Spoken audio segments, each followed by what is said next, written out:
Desperation in actors during auditions or performances can manifest in ways that detract from their ability to deliver authentic and grounded performances.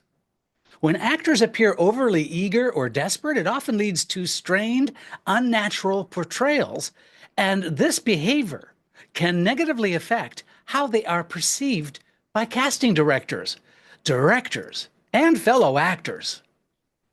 Desperate actors acting desperate on this episode of Casting Actors Cast. This is Casting Actors Cast. Jeffrey Dreisbach brings you insights and inspiration. Make a difference in your acting and your acting career. Here's Jeffrey Dreisbach. Well, hello, and welcome to today's episode of Casting Actors Cast. I'm a casting partner with McCorkle Casting in New York City. How are you? I hope you're having a good day. So we need to talk about this. Desperation is one of those qualities that sometimes creeps into the actor's psyche and can do a number on your head. So I thought that desperate sort of quality that I have seen in many auditions over the years is something that we should address. And so I've got some identifying features or factors that you might be kind of familiar with, but I also will provide by the end of this episode today some really practical application tips that are going to help you feel so much better about yourself and your work. But first, this is that moment of the conversation where I simply get to say thank you for tuning into Casting Actors Cast.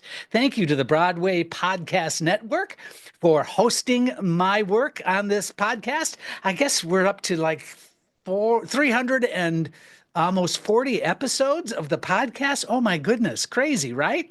But listen, I hope you keep on listening, and I hope you give me a like and a share and a thumbs up if you found this helpful for you. Wouldn't it be nice if you could just return the favor by letting others know that this podcast exists? The website, castingactorscast.com, is also available for you to take a look at because it has some freebies if you fill out the form that says dive into the talent pool.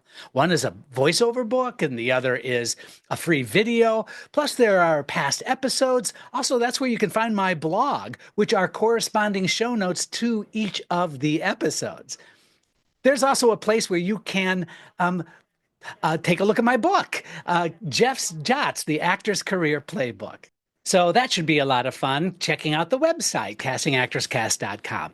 Also, if you are interested in sending me a self-tape that I will review live on the air, please consider doing that as well, because you can send me an email with the link to your self-tape, and I'm going to choose one to do on an upcoming episode. That's castingactorscast@gmail.com.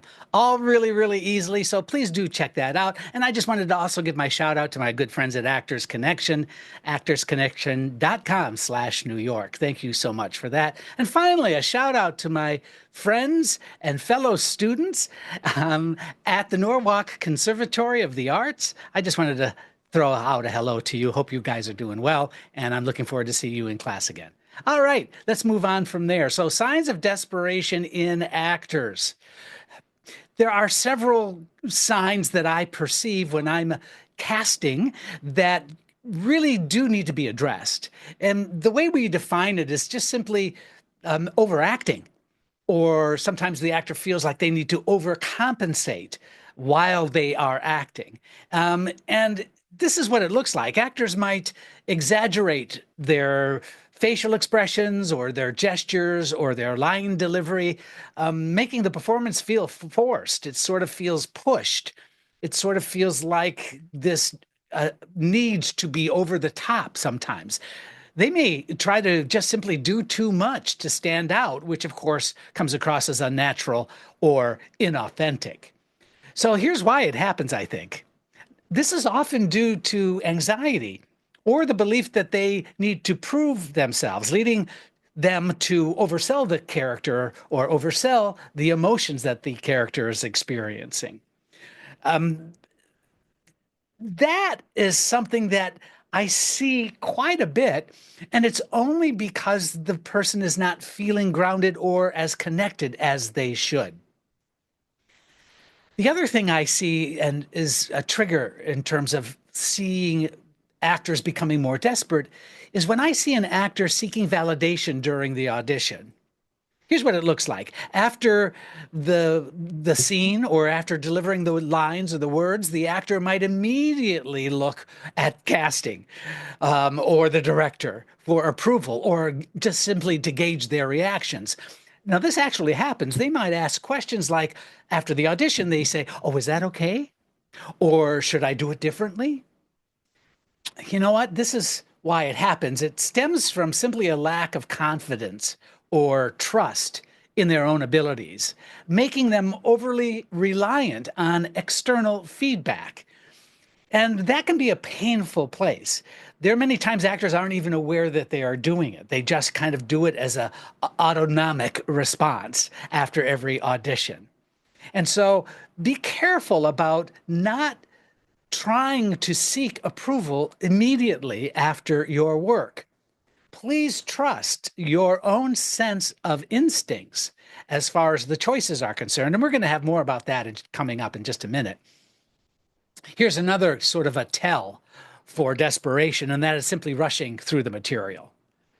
See, the actor just speeds through lines or actions, and they really don't take pauses or they don't reflect on the character's actual intentions that's taking place in the scene. Their pace may feel frantic and disconnected from the natural rhythm of any given scene. I can tell you firsthand that as an actor, there were certain times in my career that I would just indulge that frenetic pace, thinking that it was inherently funny to watch, that somebody who was like crazed was actually appealing to some level. And you know what? There were times, I have to say, when it was appropriate for the character, but there were also many, many times where that just wasn't the best choice. It just simply revealed insecurities all over the place. And oftentimes it was because of the lack of preparation that I felt that I could compensate for lack of preparation by just not only just racing through, but having this kind of kinetic energy.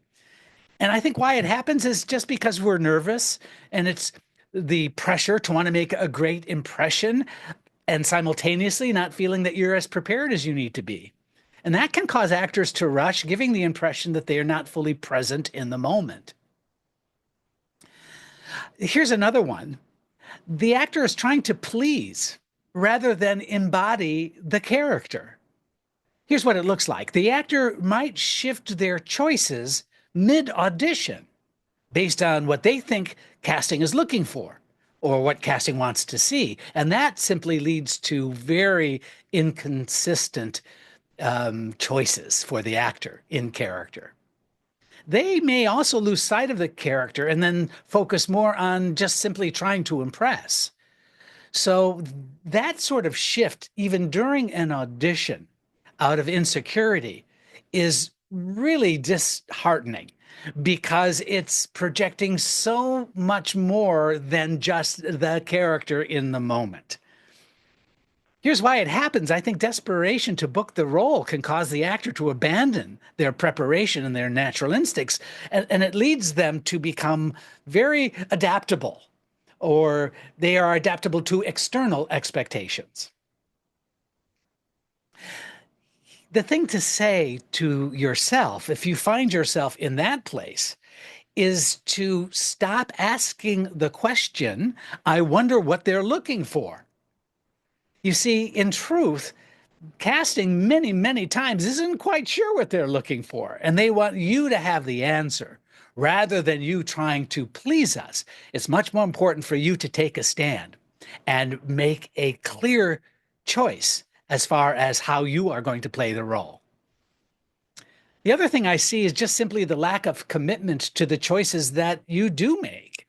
Here's what it looks like. The actor performs and feels hesitant or they feel uncertain as though they are holding back or they're second guessing themselves. Now, this results in a lack of conviction in their choices. And it happens because there's a fear of making a mistake or not doing what the director wants. That often causes an actor to want to play it safe and avoid bold decisions because they are afraid that they would disappoint the director. That's a tough place to be. Let's shift our gears in ways to correct desperation. And we're going to cover those right after this. Are you wishing for acting success? Are you ready with audition techniques for theater, film, and television? Are you ready with proven methods for growing your talent? Are you ready to boost your business? It would help if you had a playbook to guide you. Now, there's Jeff's Jots, the Actor's Career Playbook by Jeffrey Dreisbach. Jeff's Jots at Amazon.com, CastingActorsCast.com, available in paperback, hardcover, or ebook. Stop wishing and start doing with Jeff's Jots, the Actor's Career Playbook. So welcome back. Desperate actors appearing desperate. The desperation. So we need to talk about some ways to correct desperation. These are some practical tips, I think, that are very, very helpful if you find yourself in this situation, whether you feel unprepared and therefore insecure about that, whether you are just feeling insecure, generally speaking, about the choices that you're making. First and foremost, the number one thing to help you with that is to trust your preparation. Trust your training. Trust the experiences that you have. So actors should enter auditions and performances with the belief that they are prepared. They're prepared well, and they trust their own work. Do you know, this is so true if you just think about it. A well-prepared actor naturally exudes confidence, reducing the need to seek approval during the process. And this is how it helps. Knowing the character, knowing the script, believing in your preparation and the choices that you make while preparing, and knowing the scene inside out allows actors to be present and authentic rather than, compensating for perceived inadequacies. Here's another suggestion that I make. If you find yourself in that position, it's so important that you focus on the character and not the audience. Whether that is the audience at an audition, like the director and the casting director and the producer, or it's actually during a performance where you sort of step outside of your work and start cueing in on the kind of reaction you're getting from your audience. That can be really disconcerting, I have to say, because we can perceive it. We sense when that happens. So here's what to do.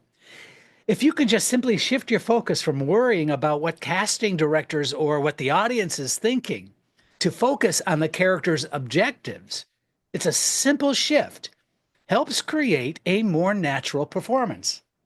Now, actors should immerse themselves fully in the world of the character.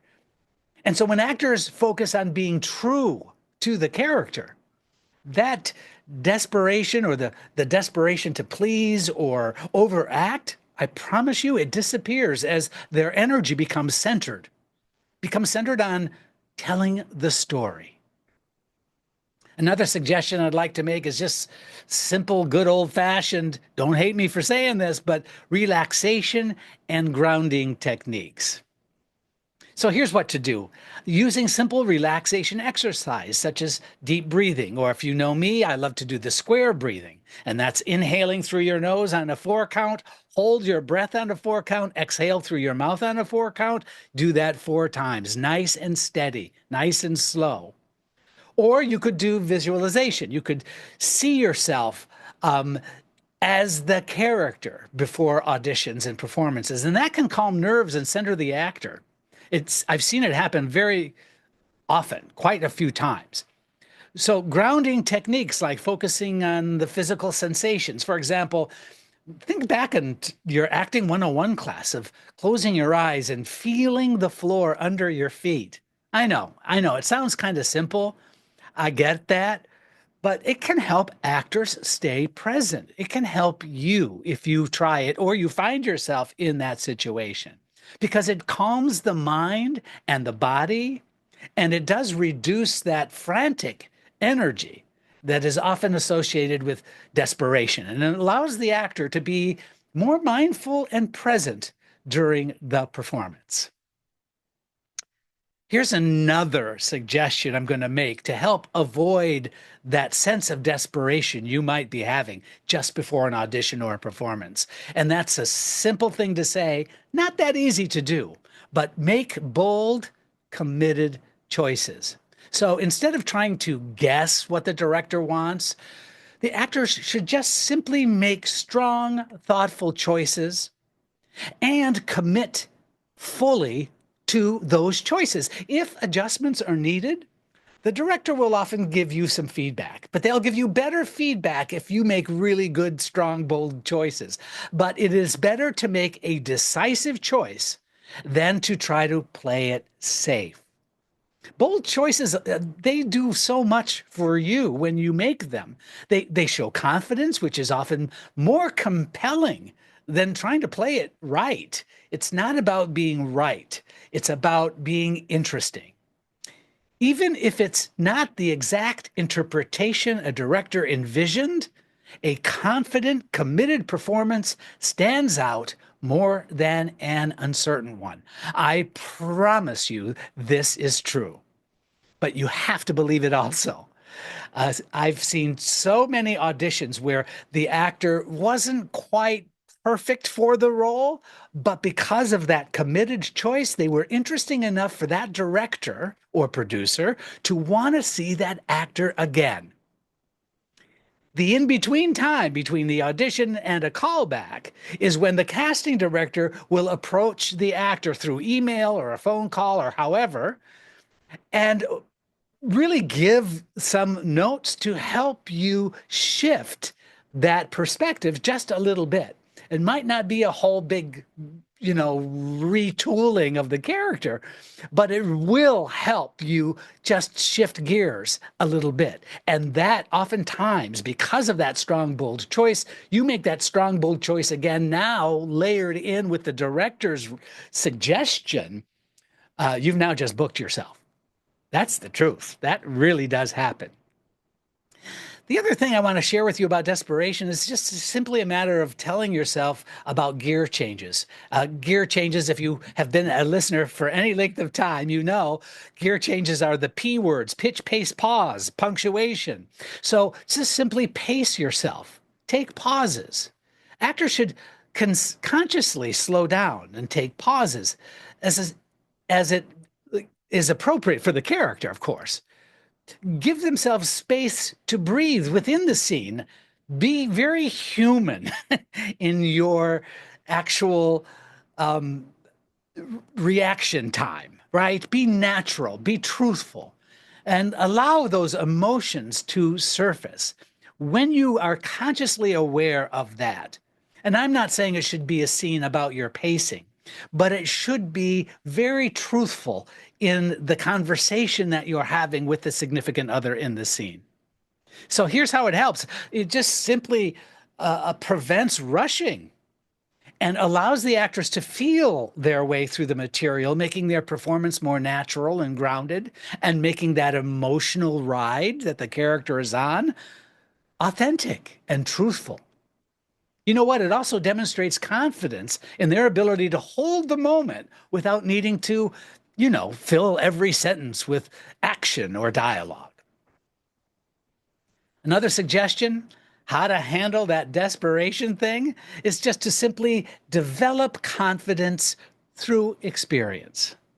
Confidence in acting, let me tell you, it just comes from consistent practice and experience.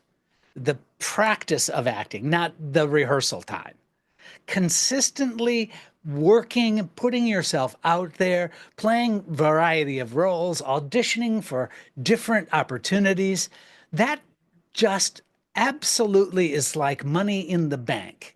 And actors that take workshops and perform in smaller productions or work with coaches to develop their skills, simply building a solid body of work helps reduce the need to prove yourself in every audition. It really does help because over time, as actors gain more experience and successes, their desperation to land every role, I promise you that diminishes. They, the actors, learn to trust the process, knowing they'll have more opportunities down the line. Trusting the process is what that's all about. I also want to give you this suggestion, and it's a mental exercise, but really just to develop and adopt a let it go mentality. So after the audition or the performance, my suggestion is that you should adopt a mindset of just simply letting go of the outcome, understanding that they, the actor, you cannot control the final decision, and that the actor's job is not to try to second guess your work.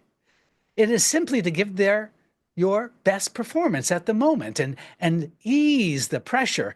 So this, when you can able to do this, and I know I've talked relatively recently about the actor who, after every audition, he says, "Thank you very much," and he literally rips up the sides he was given to use. That's sort of like, it's dramatic, but I kind of like it because it's really a statement about I gave everything that I feel is appropriate for me to give, and in showing you how I'm going to play this part. So when that actor does that, I know that this actor mentally relieves the need to overcompensate, or they're not seeking validations. And when actors let go of the results, they can simply focus on enjoying the process and the craft, which often leads to more genuine performances, believe me. So listen, by correcting signs of desperation and embracing the practices that we talked about in this episode, actors can create a more confident, authentic, and compelling presence in auditions and performances. It's absolutely true. Confidence and trust in one's abilities often makes the biggest difference in being cast or recognized for the talent that you are. I hope that this has been helpful to you. I've had a lot of fun sharing this with you. Let me know if you liked this episode. Please, please, please give me a thumbs up or a like, or share it with a fellow actor who might benefit from hearing this. It's been an absolute pleasure, like I said, and I hope to see you next time on Casting Actors Cast. Thanks so much.